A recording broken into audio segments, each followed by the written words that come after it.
নমস্কার। দীর্ঘ বিরতির পর আজ আবার একটু কবিতা পাঠে ফিরেছি। আজকের বই খবর আছে, কবি সৌরভ চক্রবর্তী, শালিধান থেকে প্রকাশিত।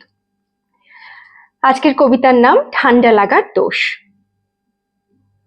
রাস্তাগুলো আস্তানাদের লোভে পায়ের নিচে পাকিয়ে ফেলছে জট।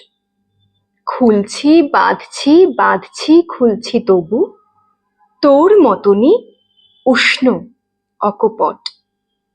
ভীষণ সস্তা এই সুড়ঙ্গ পথে, যদি খুঁজে পাস পোড়া বারুদের ঢিবি। তোর গায়ে থাক বন্দর জলছাপ, আমার পিঠে শামুক এঁকে দিবি।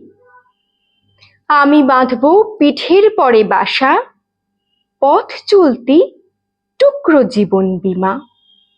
বদলে যাওয়া সব শারীরিক ভাষা, রাস্তাগুলোর মাপছে পরিসীমা। কিছু রাস্তা নাছোড়বান্দা বুকে, এক টুকরো বরফ দিল ঘষে। মানচিত্র বাঁচেই ভুল চুকে, মানুষ বাঁচে ঠান্ডা লাগার দোষে। ধন্যবাদ।